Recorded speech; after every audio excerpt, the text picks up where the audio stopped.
Muy bien, oramos y comenzamos la enseñanza de este día. Padre, gracias por este momento que nos das y por tu presencia presente aquí.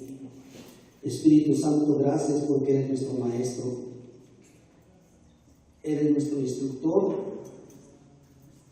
y te rogamos que nos des capacidad de comprensión y de entendimiento y de asimilación a la palabra. Gracias te damos en el nombre de Jesús. Bien, hoy más que ayer. el tema que vamos a ver se llama privilegios y responsabilidades en el compañerismo. Repito, privilegios y responsabilidades en el compañerismo. La semana pasada vimos lo que es el compañerismo cristiano, y allí en esa enseñanza recalcamos una palabra griega acerca de la comunión, compañerismo, y es la palabra koinonia, ¿ok? Entonces, estamos dentro de la dinámica de koinonia por aceptar a Jesús en nuestro corazón y por ser miembros de esta familia o de la familia de Dios. Tenemos la responsabilidad de conocer ciertas reglas de comunión y de compañerismo y reglas de socialización humana. Y es lo que el ser humano no se preocupa en conocer estas reglas para poder vivir dentro de una socialización.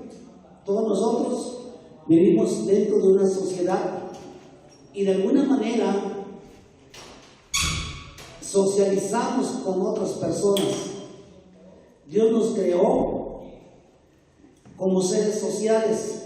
No podemos vivir solitarios allá en el cerro o en el campo. Dios nos hizo seres sociales y nos desenvolvemos dentro de una gran sociedad y también pertenecemos a círculos pequeños de sociedad. Pero el ser humano desconoce ciertas reglas de cómo convivir con la gente y por eso se meten en muchos problemas, ¿ok?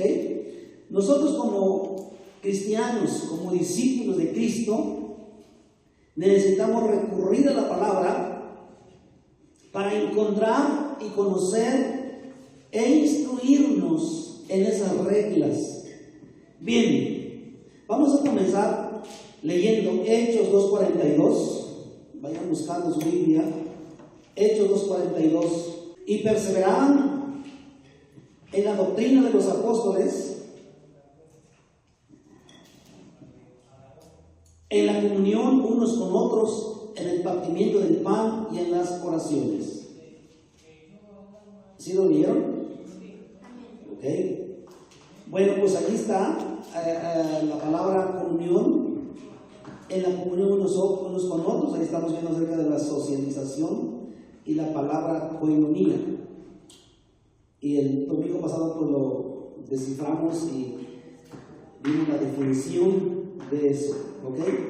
Bien, antes de ver algunas reglas, vamos a ver los defectos sociales que involucran la carne, la naturaleza pecaminosa del ser humano. Busquemos Gálatas capítulo 5, versículo 20 y 21. Leemos desde el versículo 19 para tomar el contexto. Dice: y manifiestas son las obras de la carne. Y manifiestas son las obras de la carne, que son adulterio, fornicación, inmundicia, lascivia, idolatría, hechicerías, enemistades, pleitos, celos, iras, contiendas, disensiones, herejías, envidias, homicidios, borracheras, orgías y cosas semejantes a estas, acerca de los cuales os amonesto, como ya os lo he dicho antes, que los que practican tales cosas no heredarán el reino de Dios. En el versículo 20 vamos a encontrar varios defectos del ser humano y que están ligados con la carne, es decir, ligados con la naturaleza pecaminosa. Y ahí es donde vamos a encontrar en primer lugar los defectos que el ser humano tiene y que en algún momento nosotros como cristianos nos sentimos acorralados y de alguna manera participamos de algún nivel de estos defectos. En primer lugar, allí en el versículo 20, después de la segunda palabra, idolatría y hechicerías, encontramos la palabra enemistades. La enemistad. La idea es la de una persona que es permanentemente o característicamente hostil a sus semejantes. Eso es lo que significa enemistad. Es ser hostil a las demás personas. Es precisamente lo contrario de la virtud cristiana del amor a los hermanos y a todos los seres humanos. ¿Ok? Es enemistad. El cortar la amistad con otra persona por alguna causa justa o injusta. ¿Ok? Por alguna causa que nos ofendieron o algo sucedió, pero el asunto es que se corta la amistad, entonces existe la enemistad de por medio. Eso sucede mucho en el mundo no cristiano, pero lamentablemente este mal se ha filtrado a la iglesia de Cristo, a la iglesia de Dios, entre los cristianos. Y uno puede decir, en verdad, en la iglesia de Cristo sí hay enemistad, sí hay enemistad. Hay enemistad de iglesia a iglesia, cristiano con otros cristianos que a veces asisten en la misma congregación y no se hablan, no se saludan porque están enemistados por algún conflicto que tuvieron anteriormente, por causa de algo, ¿verdad? Entonces, este es un mal, este es un defecto social, pero qué malo que sea defecto entre los cristianos, la cual no debe haber. La enemistad se corrige reconociendo la falta, pidiendo perdón o perdonando. Ese es el remedio. Pedir perdón o perdonar la falta. Segunda cosa que vamos a ver, otro defecto, es la rivalidad. Es un principio. Esta palabra tenía que ver principalmente con la rivalidad para obtener premios, ¿ok? Hasta se podía usar en un buen sentido en relación con las competiciones deportivas. Eso, en la competición de un deporte, pues se toma como rival del otro equipo contrario, pero mucho más corrientemente se refiere a la rivalidad que se manifiesta en peleas y riñas. La rivalidad entre dos equipos en una competición, pues bueno, son rivales y alguien tiene que ganar porque están compitiendo en algo, en un deporte. Pero esto también se ve reflejado o manifestado en las peleas, en las riñas. Esa es otra cosa que ya no es como el deporte, ¿ok? Pero también esa misma actitud o acción de la rivalidad también se ha infiltrado en el cuerpo de Cristo. Y hay rivalidad. Y aunque digamos, será verdad, hay rivalidad de iglesia a otra iglesia. Hay rivalidad de competencia. Y Quemar también que entre un cuerpo, una congregación, entre algunos hermanos tengan esa actitud y esa acción. Estas dos cosas que hemos mencionado como para empezar, son actitudes o acciones que rompen la coinonía, el compañerismo y la comunión. Siguiente, celos.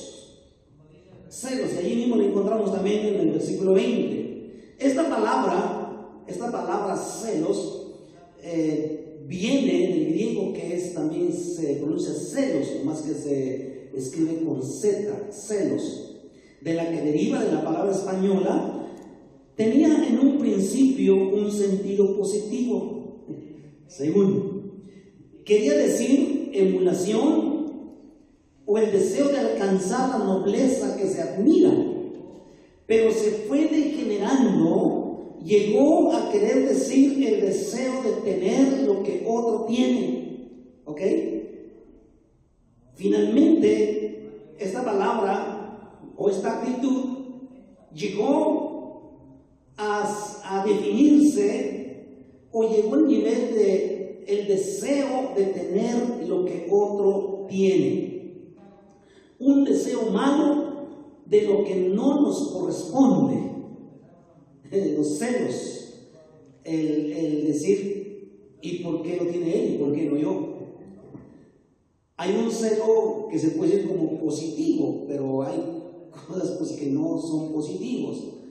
Entonces también esta actitud o este acto rompe la coinonía, el compañerismo. Y otra cosa más encontramos, porque también aquí mismo en el versículo 20 habla de la ira, ¿ok? La ira. Furia incontrolada. La palabra que usa el apóstol Pablo quiere decir explosiones de rabia. Cuando dice iras, ¿ok? Es explosiones de rabia. Describe no una ira a largo plazo, sino una rabieta que se inflama y que se consume pronto. Yo creo que sí me entienden y pueden entender qué es eso. Furia incontrolable que de pronto explota, pero en los pocos segundos o minutos pues ya no existe. ¿Ok? Pero de todos modos esto ha causado problemas y grandes problemas dentro de la sociedad y dentro con personas. Bien, siguiente, interés propio. Esta palabra tiene una historia muy iluminadora. Es eriteia. En griego es eriteia. Y quiere decir, o quería decir en su origen, el trabajo de un obrero contratado, que es eritos. De ahí pasó a significar el trabajo que se hace por una paga. Luego pasó a significar hacer campaña para obtener puestos políticos.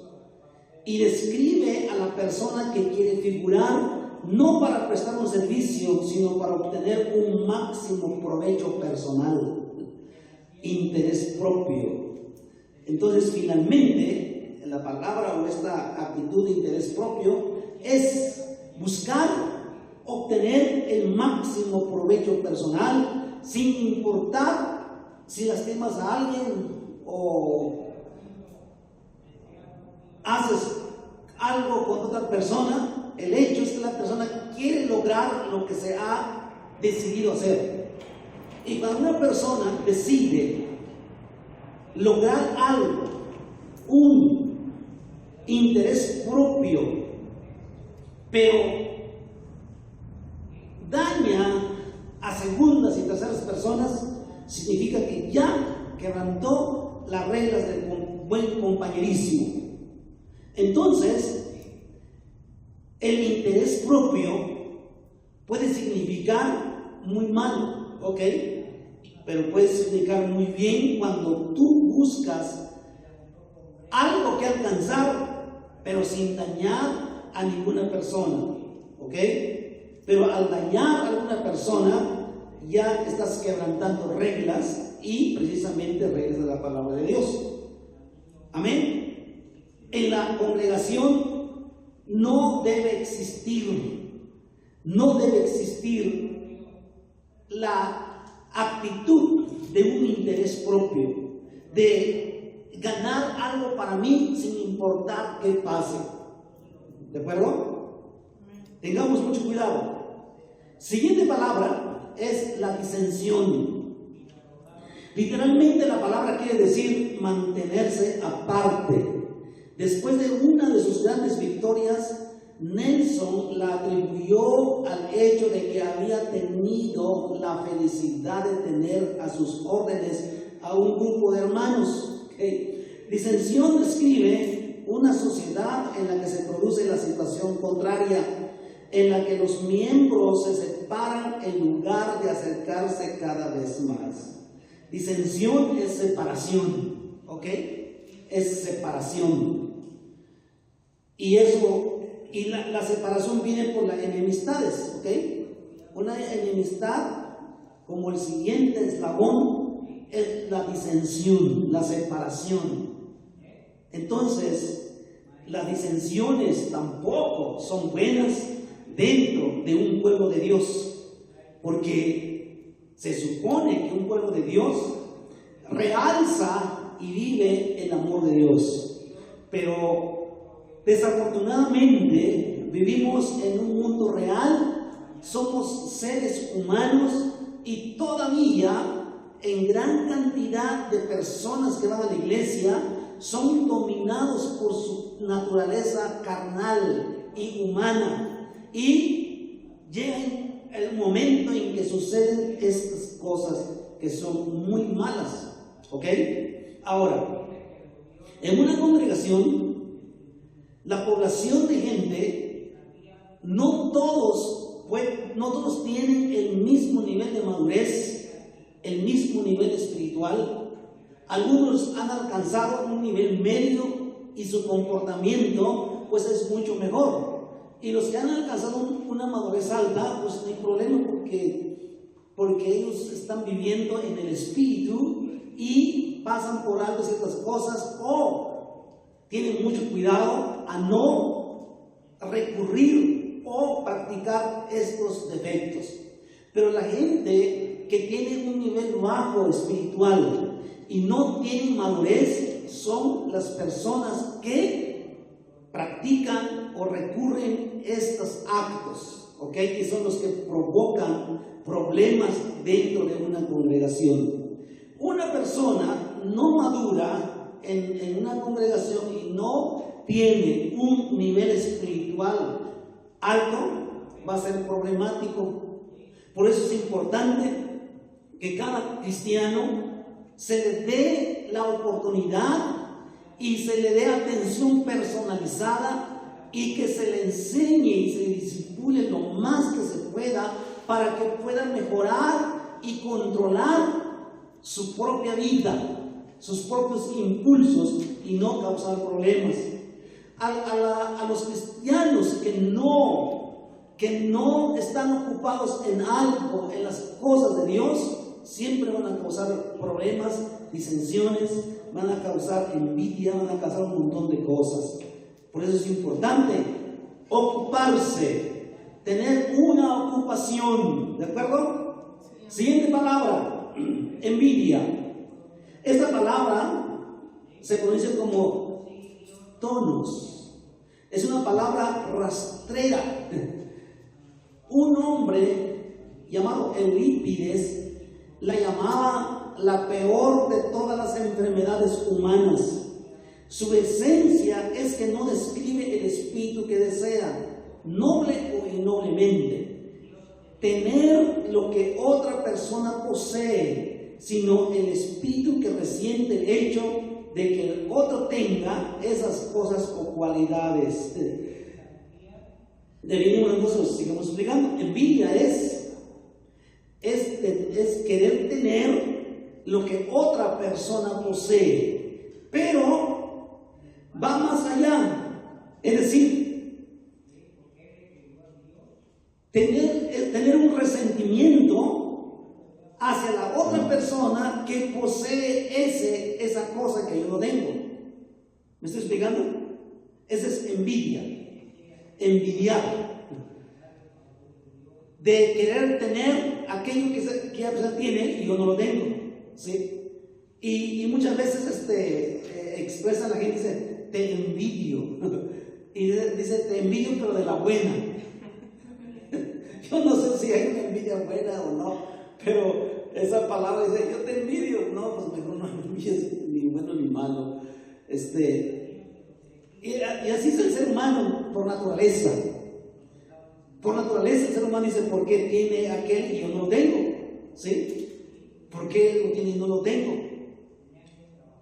O desear, como de lugar, obtener aquello que las otras personas tienen. Por eso la Biblia, el apóstol Santiago dice que estemos contentos con lo que tenemos. Sí, que estemos contentos. No, al estar contentos con lo que tenemos, no nos da lugar de envidiar a otras personas. ¿Ok? Y también no es que quiera tenerlas él por sí, simplemente quiere quitárselos a otro. Los estoicos lo definían como el disgusto que produce el bien ajeno. Así los estoicos definían la palabra envidia. El disgusto que produce el bien ajeno. Basilio lo llamaba disgusto ante la buena suerte del prójimo. En la cualidad no tanto del celoso, sino más bien del amargado. Así lo definía Basilio respecto a la envidia. Entonces veamos 2 de Corintios 12:20. Pues me temo que cuando llegue no os halle tales como quiero, y yo sea hallado de vosotros cual no queréis, que haya entre vosotros contiendas, envidias, iras, divisiones, maledicencias, murmuraciones, soberbias, desórdenes. El apóstol Pablo escribe la segunda carta a los Corintios y le dice, cuando yo llegue allá a visitarlo, no quiero, como temo que no encuentre esas cosas. Como que se estaba preparando el apóstol Pablo para decir, pues bueno, tengo que enfrentar y tengo que corregir esas actitudes que hay en la iglesia. Y él dice, pues, que no hay entre vosotros contiendas, envidias, iras, divisiones, maledicencias, murmuraciones, soberbias, desórdenes. Todos estos son defectos sociales y son defectos que todavía puede producir un cristiano o un creyente, ¿ok? Y a los discípulos pues todavía ya han mejorado y han superado más. Santiago capítulo 4 versículo 11. Hermanos, no murmuréis los unos de los otros. El que murmura del hermano y juzga a su hermano, murmura de la ley y juzga la ley. Pero si tú juzgas a la ley, no eres hacedor de la ley, sino juez. ¿Se fijan? No murmuréis los unos a los otros. El que murmura del hermano y juzga a su hermano, murmura de la ley. Primera de Timoteo capítulo 3 versículo 11. Las mujeres asimismo sean honestas, no calumniadoras, sino sobrias, fieles en todo. ¿Se fijan? Tito capítulo 2 versículo 3. Las ancianas asimismo sean reverentes en su porte, no calumniadoras, no esclavas del vino, maestras del bien. La Biblia está completa, hermanos. La Biblia habla a los jóvenes, a los niños, a los hombres, los varones, a las mujeres, le habla a los pastores, a los predicadores, a los políticos, al gobierno. La Biblia está completa y hay una exhortación para todos. ¿Sí? Ok, ahora vamos a ver el siguiente paso, los beneficios que trae la comunión y el compañerismo. ¿Ok? Beneficios que trae la comunión y el compañerismo. En primer lugar, hay edificación. Primero vimos los defectos, la cual tenemos que superar y pedir al Espíritu Santo que nos ayude a que esos defectos humanos, personales de la carne, pues el Señor nos ayude a vencer y desaparecer de nuestra vida. Y cuando estas ya no son un problema en nosotros, entonces la comunión va a traer edificación. Somos edificados y edificamos a los demás. Hay un sentimiento de sensación positiva, y cuando nos juntamos y convivimos de manera bien, nos sentimos edificados y nos alegramos de estar juntos, ¿de acuerdo? Pero cuando vemos que hay rivalidad, hay celos, envidias, murmuraciones, ya no nos sentimos bien. Y muchos hermanos dicen, no, pues no voy de la iglesia porque aquí de plano son malos. Y sí, pero tienes que fijarte por qué existe eso, ¿sí? Muchas veces causamos los problemas y pensamos que la iglesia es mala, ¿ok? Pero no nos fijamos qué causamos nosotros o cómo se produjo esa situación. Pero estamos viendo los beneficios. Entonces, en primer lugar, hay edificación. ¿Qué es edificación? Crecemos, nos sentimos bien, vamos y sabemos que lo vamos a pasar bien. Dios nos va a bendecir, nos va a enseñar, nos va a instruir. Vamos a estar con nuestros hermanos que nos amamos y nos vamos a saludar y nos vamos a desear bendiciones. Siguiente, crecimiento espiritual. Hay crecimiento espiritual en el compañerismo, en la comunión o en la coinonía. Este crecimiento se da cuando cumplimos los mandamientos, que es uno de los propósitos, la comunión. Cuando nos llevamos bien y nosotros propiciamos que nos llevemos bien con los demás, crecemos, ¿ok? Cada uno de nosotros tenemos la responsabilidad de convivir de una manera buena, positiva. Tenemos la responsabilidad. Nadie lo va a fabricar por nosotros. Nosotros tenemos que llevarlo a cabo para que esta comunidad donde pertenecemos, pues que estemos bien unos con otros. Siguiente, hay desarrollo humano y social. Desarrollamos nuestra personalidad en el aspecto social y nos convertimos en seres funcionales. Hemos escuchado mucho acerca de las familias disfuncionales o disfuncionados, y también personas disfuncionados o disfuncionales. Quiere decir que no están funcionando bien, algo está fallando. Pero cuando nosotros aprendemos a convivir con las demás personas, se desarrolla en nosotros esa parte social, porque sabemos cómo propiciar y cómo llevarnos bien, y nos convertimos en seres. Así que te conozcan a ti como un ser funcional, un cristiano funcional, no una persona o un cristiano disfuncional, que causas problemas donde te paras. ¿Dicen amén? Así. Tenemos que aprender. Siguiente, soportamos y fortalecemos a otros por la oración de intercesión hacia las demás personas, y las otras personas también hacen con nosotros lo mismo. Soportamos y nos soportan. Ok, la palabra soportar no me estoy refiriendo a que, pues te tengo que aguantar, o eres difícil que te aguantes. No, la palabra soportar es como ayudar a meter el hombro a la carga de otra persona. Eso me refiero, ¿sí? De apoyarlo, ¿ok?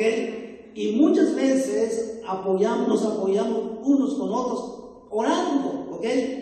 O haciendo algo, porque es parte de la coinonía, hacer algo para el bien de otra persona, ¿de acuerdo? Por eso leímos, y lo vamos a volver a leer, Hechos Hechos 12:12. Eso lo hemos visto en los miércoles y probablemente aquí lo vimos también. 12:12 dice: y habiendo considerado esto, está hablando del apóstol Pedro, cuando fue liberado de la cárcel por un ángel, llegó a casa de María, la madre de Juan, el que tenía por sobrenombre Marcos, en donde muchos estaban reunidos orando. Estaban orando por el apóstol Pedro, ¿sí? Y cuando él llegó ahí en esa casa, porque sabía que allí hay hermanos en la cual tiene que llegar, y los encontró orando, ¿ok? Este es soportar unos a otros, echar nuestro hombro hacia los demás, de orar por ellos. Santiago 5:16: confesaos vuestras ofensas unos a otros y orad unos por otros. ¿Se fijan? Orad unos por otros para que seáis sanados. Otra cosa importante que podemos recibir en el buen compañerismo, recibimos apoyo moral y material en los momentos difíciles o de crisis. Hechos 4:32: y la multitud de los que habían creído era de un corazón y un alma, y ninguno decía ser suyo propio nada de lo que poseía, sino que tenían todas las cosas en común. Quiere decir que nadie le hacía falta, nadie padecía necesidad y nadie tenía más que otro, pero estaba parejo el asunto. Esta actitud o esta práctica del inicio de la iglesia de nuestro Señor Jesucristo, a la cual pertenecemos, pues nos ha marcado un modelo a seguir, y que si el Señor nos preguntara o hiciera un examen exhaustivo a sus hijos y a las iglesias, pues de plano saldríamos descalificados, ¿sí? Saldríamos descalificados, pero tenemos la responsabilidad nosotros de empezar en algo, ¿de acuerdo? Hay que empezar en algo. Ok, ahora vamos a ver algunas reglas para un compañerismo efectivo. Algunas reglas para un compañerismo efectivo. Eso nos toca a nosotros. Es entre unos a otros y usted hacia los demás, ¿de acuerdo? Hacia los demás, afuera de aquí. En primer lugar, número 1, evitar comentarios negativos hacia personas no presentes, ¿ok? Evitar comentarios negativos hacia las personas que no están presentes. Y eso es una inclinación humana o parte del ser humano, de comentar algo de alguien cuando no está presente. Y es como buscar problemas. Eso no se vale, eso no se debe hacer, eso no debe haber en la iglesia de Cristo, ese tipo de cosas. Segundo, a veces en la socialización entre hermanos existe un cierto nivel de chisme. Y se reúnen y dicen: vamos a actualizar comentarios y ponernos al día de los sucesos que pasan con los hermanos, ¿okay? Y como no están varios, y dicen: te fijaste el domingo pasado, fíjate que no te fijas con el hermano que... Y comienzan la plática, ¿no? Y comienzan a comentar, y se supone, supuestamente para actualizarse, para actualizar los eventos que sucedieron. Eso no es muy correcto, ¿ok? No es muy correcto. Otra cosa que no es correcto hacer: no hacer coalición ni alianza contra alguien. La alianza o coalición significa que te juntas con alguien para estar en contra de una tercera persona. Las alianzas son buenas, pero deben ser alianzas para bien, ¿ok? No alianzas ni coalición para estar en contra de una persona. Eso se practica mucho en los países en tiempos de guerra. Hacen coalición con otras naciones para estar en contra de otro, o igual alianza con otros para estar en contra de otros. Eso no debe existir, porque finalmente eso significaría como una delincuencia organizada, ¿sí? El juntarse con unos y apuntar a alguien. En el mundo de la psicología hay un juego psicológico, y que ese juego psicológico se forma en 3 puntos, un triángulo. En ese triángulo vamos a encontrar el perseguidor, la víctima y el salvador. Ok, vamos a pensar del pico arriba. Vamos a pensar que el pico de arriba es el salvador y el pico de un lado es la víctima, y por el otro lado es el salvador. ¿Ok? Este juego de pronto cambia las posiciones. De pronto la víctima se convierte en perseguidor y de pronto el salvador se convierte en víctima, y así sigue rondando ese juego. Y ese juego psicológico también se ha infiltrado en la iglesia de Cristo y se practica entre los cristianos, que la cual no debe existir allí, pero el enemigo se infiltra en un pueblo de Dios precisamente para debilitar y causar problemas de esta índole. Y entonces en la iglesia hay muchos hermanos víctimas, otros victimarios, otros salvadores que están jugando ese juego psicológico, y de pronto el hermano que quería salvar a otro se convierte en víctima y dice: pero yo de buena manera quería salvar al hermano y ayudar al hermano de este hermano que lo está amolando, ¿sí? Y se convierte en víctima. Ese juego psicológico no debe existir ni practicarse en el pueblo cristiano. Otra cosa importante que debemos evitar y que no debe existir y tomarlo como una regla muy importante para un buen compañerismo es evitar la murmuración y la calumnia, es decir, el falso testimonio. ¿Ok? El falso testimonio. En el falso testimonio, en la murmuración y la calumnia se da mucho hacia los pastores, hacia los líderes, hacia los hermanos de la iglesia. Calumniar, es decir, levantar falso testimonio hacia alguien. Primero de Timoteo 5, 17 al 20. Los ancianos que gobiernan bien sean tenidos por dignos de doble honor, mayormente los que trabajan en predicar y enseñar. Pues la Escritura dice: no pondrás bozal al buey que tría, y digno es el obrero de su salario. Contra un anciano no admitas acusación, sino con 2 o 3 testigos. A los que persisten en pecar, repréndelo delante de todos, para que los demás también teman. ¿Ok? La murmuración y la calumnia, que son defectos de la sociedad sin Dios, llega y se mete en la iglesia.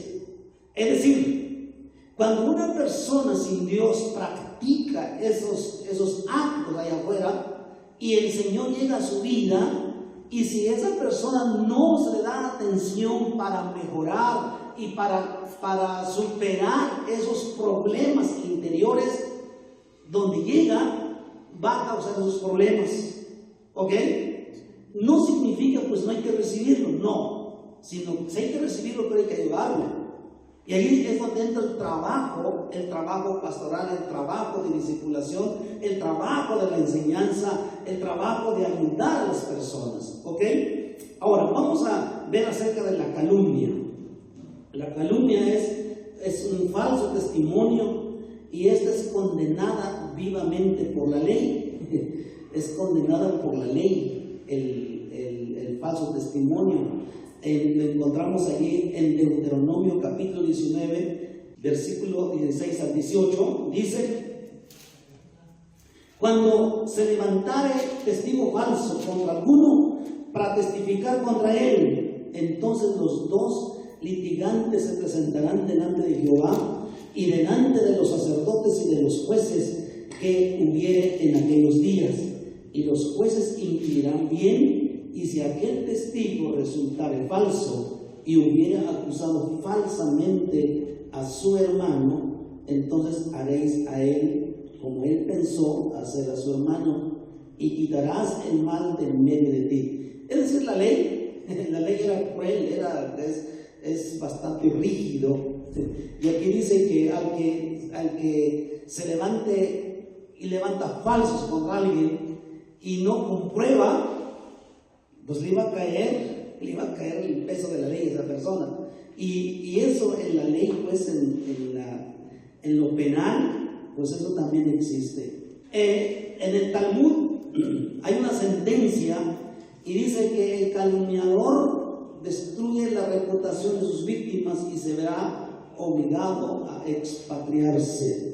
Ahí en Levíticos capítulo 6, versículo 4 habla del respecto. Ahora, si hablamos acerca del derecho penal en referencia a la calumnia, es como una imputación falsa. Consiste en atribuir a una persona un hecho que no ha cometido, y pues eso debe ser precisa, categórica y concreta. Entonces, la calumnia es falsa, es contraria a la verdad, porque no estamos comprobando que es verdad. ¿Ok? Cuando a alguien se le levanta algo falso y no se comprueba, entonces se convierte en una calumnia. ¿Ok? Entonces, si queremos acusar a alguien, es que hay que tener los hechos y la verdad, y comprobando que hizo eso. ¿Ok? Si no comprobamos, es una calumnia. No nos podemos guiar porque alguien nos dijo, ¿ok? Alguien nos dijo, porque ese alguien que nos dice puede ser queriendo meternos en problemas, y no es verdad. Entonces no podemos basarnos porque alguien dijo, sino que tenemos que buscar la realidad. Si no tenemos los hechos, entonces es una calumnia, ¿de acuerdo? Y leímos hace rato que no podemos levantar falso testimonio contra un anciano con el que predica la palabra si no tenemos los hechos en la mano, o con algún hermano precisamente. Entonces evitemos esas cosas, porque es un acto contrario al buen compañerismo y a la buena comunión con los hermanos. Último, no hacer acepciones ni hacer grupos cerrados. No sé si me estoy explicando esto de los grupos cerrados. Cuando una iglesia es un poquito grande, hacen grupos, pequeños grupos de 1, 2 o 3 familias, y ese grupito se frecuentan y se reúnen, pero no admiten que se meta otro. Ese es un grupo cerrado. Y según la palabra, coinonía, no existe esa actitud. La coinonía es el compañerismo del cuerpo en general, del cuerpo total. Amén. Y no hay ese grupo cerrado, tampoco el hacer acepción. Es decir, esto no nos cae bien y eso lo dejamos afuera. No, la iglesia del Señor, tenemos que aprender a aceptarnos a todos, y no importando quién sea, ¿de acuerdo? Lógicamente tenemos que tener cuidado, no todas las personas que van a venir por primera vez hay que recibirlos, hay que aceptarlos, pero hay que trabajar en ellos, ¿de acuerdo? Y tenemos que trabajar en su vida, en su conducta, en sus pensamientos, precisamente para que no haga algo en contra del pueblo, ¿de acuerdo? Pero la aceptación es bíblico, el aceptar. la persona. No es tanto aceptar sus actos, sino aceptar a la persona como es, porque es una persona que el Señor Jesús murió por él. Amén. Si esa persona que lo aceptamos y pasa el tiempo y no mejora su vida y su comportamiento, entonces ahí se toman medidas, ¿de acuerdo? Se toman medidas, y en la Biblia hay medidas respecto a ese tipo de personas. Pero los que el Señor ha trabajado con nosotros y tenemos una cierta madurez, pues tenemos que mantener ese compañerismo y esa comunión unos con otros. Amén. No sé si, yo creo que sí vimos puntos importantes, y eso debe ocuparnos para meditar y para orar y pedir al Espíritu Santo que nos ayude precisamente a vivir en familia. ¿De acuerdo? Sí. Ahorita somos poquitos y no, porque el Padre nos llevamos bien, pero deja que crezca un poco más, entonces se van a surgir ciertas cosas, pero tengamos cuidado. Nosotros somos los maduros, ¿de acuerdo? Nosotros somos los que vamos a marcar las pautas y el modelo de vida. Amén. Y que los que vienen aprendan de nosotros, que nosotros nos comportamos bien, nosotros amamos a los hermanos, convivimos correctamente y damos el ejemplo. Levante su mano y comprométase con el Señor pidiendo la ayuda al Espíritu Santo. Padre, gracias. Espíritu Santo, gracias por tu presencia y gracias por la palabra que tú inspiraste, que es nuestra instrucción, es nuestro libro de enseñanza, es la que guía nuestros pasos. Nos sometemos bajo la autoridad de la palabra como nuestra conducta y nuestra fe en ti, Señor. Permítenos ser discípulos reales. Permítenos caminar en tu palabra. Te lo suplicamos. Y todos los que nos escuchan, Señor, ayúdanos a vivir dentro de su congregación y portarse como es digno. Te lo suplicamos en el nombre de Jesús. Amén. Digan amén fuertemente. Amén.